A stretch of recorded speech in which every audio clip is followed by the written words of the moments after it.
ایک بار فرعون نے ایک میلہ لگایا، یہ بڑا ظالم اور غیر مسلم بادشاہ تھا، حضرت موسیٰ علیہ السلام سے وہ لڑتا تھا، اس نے ایک بڑا میلہ لگوایا، پوری سلطنت کے جادوگروں کو جمع کیا، حضرت موسیٰ علیہ السلام سے مقابلے کے لیے جادوگروں کو بلایا، حضرت موسیٰ علیہ السلام کو بھی بلایا، ان جادوگروں سے اس نے کہا کہ تم حضرت موسیٰ کو شکست دو۔ اب حضرت موسیٰ علیہ السلام کو بھی بلایا، جادوگروں نے فرعون کی عزت کی قسم کھا کر اپنے جادو کی لاٹھیوں اور رسیوں کو پھینکا، تو پتہ کیا ہوا؟ جادوگروں نے جب اپنی چھڑیاں اور رسیاں پھینکی تو وہ سارے سانپ بن گئے، پورا میدان سانپوں سے بھر گیا، لوگ ڈر گئے، پورا مجمع خوف و ہراس میں بدحواس ہو کر ادھر ادھر بھاگنے لگا، اور فرعون اور اس کے تمام جادوگر اس بات پر بڑے خوش تھے، جوش شادمانی سے تالیاں بجا بجا کر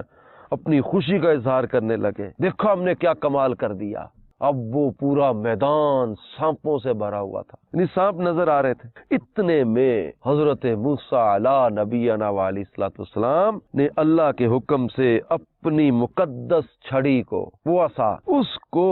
ان سانپوں کے ہجوم میں ڈال دیا۔ اب جو جادوگروں نے رسیاں اور لاٹھیاں سانپ بنائے تھے، حضرت موسیٰ علیہ السلام نے جب اپنی لاٹھی ان سانپوں کے بیچ میں رکھی، ایک بہت بڑا اور نہایت ہیبت ناک اژدہا بن گیا،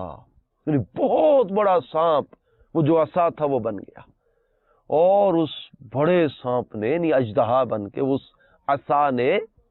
بڑا سانپ بن کے جادوگروں کے بنائے ہوئے سارے سانپوں کو کھا لیا، سارے سانپ وہ اژدہا، وہ بڑا سانپ کھا گیا۔ اب جب جادوگروں نے یہ دیکھا تو وہ تو اپنی شکست مان کر سجدے میں گر گئے اور بلند آواز سے کہنے لگے، آمنا برب ہارون و موسیٰ،